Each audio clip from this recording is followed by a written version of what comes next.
Good morning, Intenders. Good morning. Welcome back to another day of Morning Intentions. Today is Wednesday, October 22nd. Thank you for being here. Annette, thank you for joining me this morning.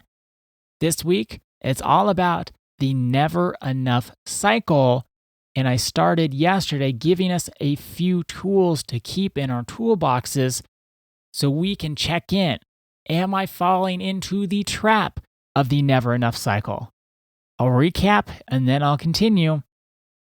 The first tool we can use to check in to if we're in the never enough cycle is, are we moving the finish line? Are we moving the goalposts? Can we say, I'll be happy when, and then you fill in the blank of when, and then when we get there, there's something inside of us that says, okay, no, I'm not happy, so I'll look for the next thing. I'll be happy when, and then you're looking for that next goal, that next accomplishment. If you keep on doing that, you are in the never enough cycle. The second way from yesterday, are we using comparison as fuel, as our motivation? Are we trying to keep up with the Joneses? Are we trying to keep up with what we see on Instagram or TikTok and say, well, if I had what they had, then I would be happy? And then we hustle and we grind and we keep going, trying to achieve this picture that's in our minds of what happiness should look like, but it's not coming from inside of us. We saw it somewhere out in the world, compared their life to ours and said, well, I'm not like them. I don't have all the stuff they have. I don't have the life they have. I don't have the relationship they have. Well, that must mean I'm not good enough. I'm not worthy, so I got to keep on hustling. The third way to check in of whether we're in that never enough cycle was our reflection question from yesterday. Do I feel good because I am proud of my effort?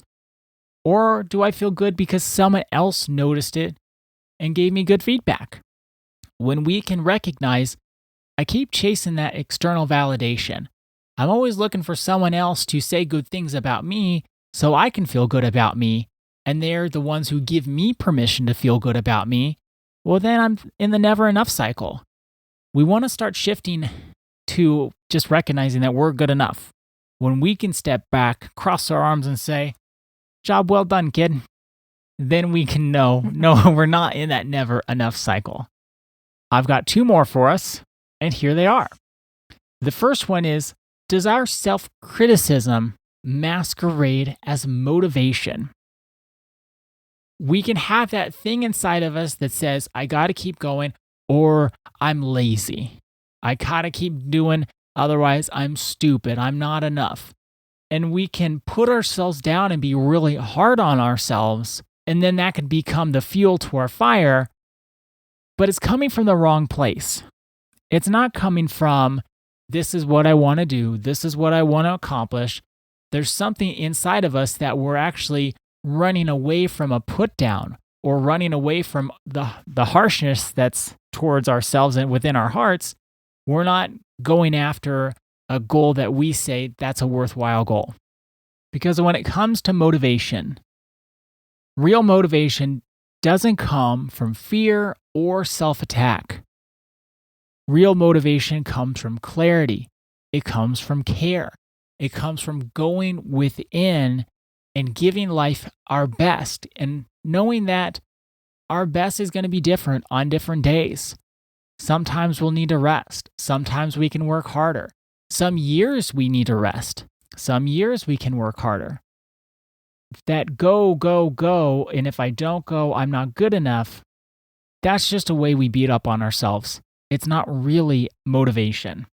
And in fact, research shows that if we have a self-compassionate inner dialogue, we'll do better, and it's more sustainable than when we're harsh and when we attack ourselves.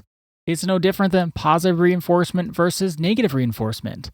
Negative reinforcement can get more immediate results, but it doesn't have long-term success. You might get someone to do exactly what you want by yelling and screaming, and then they're scared of you, and then you say, well, that worked because I got what I wanted. But they're not doing it because they actually care about you and love you and want to keep it up and want to do it. They're doing it because they're scared. And there's going to be a time where people say, I'm not doing that anymore. But when you have positive reinforcement and people are celebrated for what they're doing and they're encouraged and they're uplifted, they're going to want to do more of it. It's no different than if you're a boss or a manager. Yeah, you can get your employees to do what you want them to do by yelling and screaming. But if you say, wow, great job, and you're there to celebrate them and encourage them, and if they stumble or are not sure what to do, they're not scared to tell you. They say, hey, I'm needing help. I don't understand. And you jump in and say, no problem. Thanks so much for sharing. I want to make sure that you love working here. So I want to help you. I want to make sure that you feel success each and every day. Positive reinforcement is much more successful over the long term. And if it's true for how we interact with other people, it's also true for how we interact with ourselves. And the last one I wanted to share goes back to the core of the never enough cycle. If we can look at our accomplishments, if we can reflect on our achievements, and we're not fulfilled by them, that's how we know we think we're never enough. And we just have to keep pushing harder, grinding more, and maybe one day we'll feel enough, we'll be fulfilled. It doesn't happen like that. That's because this never enough cycle is about proving. We're trying to prove that we're enough. It's not about being enough. It's not about having value just because you exist.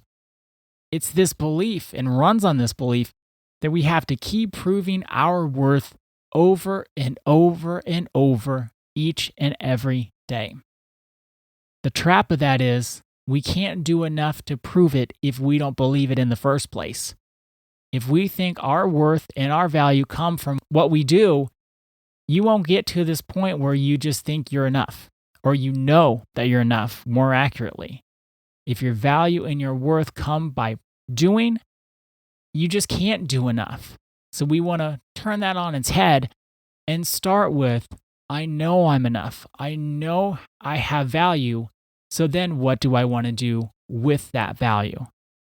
Ada, I really appreciate you sharing all those ways that we can identify whether we're in that never enough cycle. How many of those come up in your life? Let me see. Let's go back. I'll say mine first so you Okay. can feel more comfortable. Okay. All 5. Well, let me go through them one at a time real quickly. I continually, always, every day move the finish line. So that's one. I'm not a real comparison person. So I don't think that one is one that is present in my life. I don't think you've ever been a comparison person. No, I'm not a comparison person. The external validation I relate to only as it relates to the people that I care about. So if your VIPs give you that external validation, that's meaningful. But if some person who you're not close to, or maybe you don't even know, just a stranger says something, you can easily brush that off and keep moving forward. Right. I don't need validation from somebody that I don't have a close relationship with. So if somebody says, oh, that's a nice job, and I'm not close with them, I might say, oh, well, thank you, and I might appreciate it, but I don't need that external validation. In fact, how my mind works is, well, you don't really know me. You have no idea whether it's good or not. Like, I don't have trust in that. I guess I would say it that way. That's another perspective on that. Okay, so then the self-criticism. I don't have negative self-talk that's blatant, but I will challenge myself. How so? So if let's say I'm writing something, I will challenge myself. I'll read it and then I'll say to myself, is that the best I can do? I will challenge myself. So self-criticism that's masquerading as motivation. I'm not really hard on myself, but I will keep challenging myself. Do you say things like, you could do better than that? No, I don't.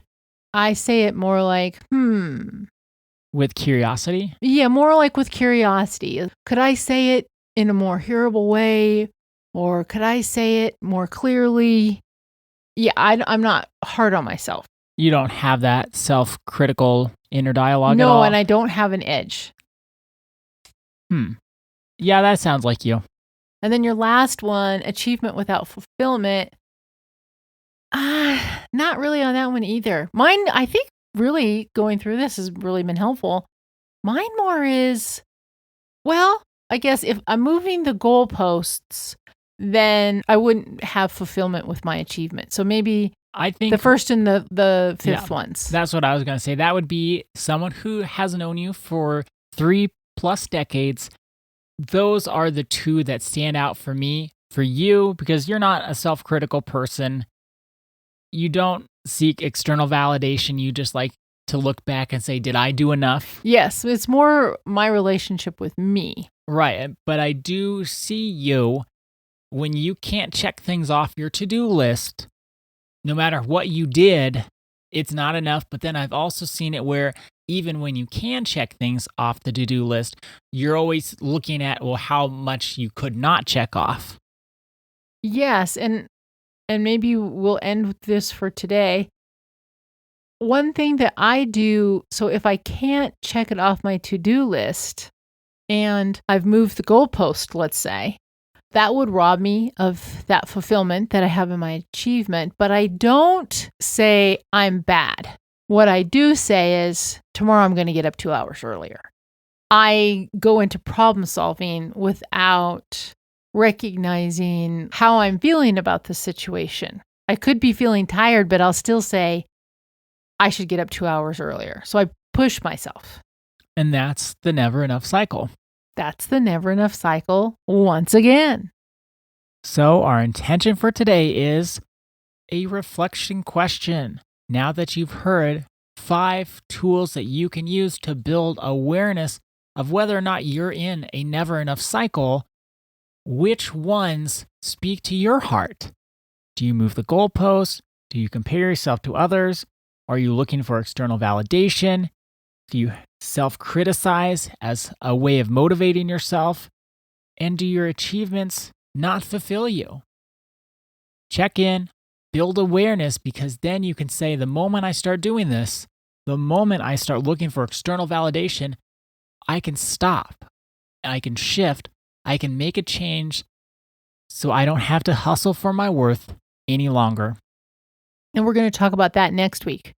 That's right. So stay tuned. Thank you so much for joining us today. Our day is better because you are part of our day. See you tomorrow. See you then.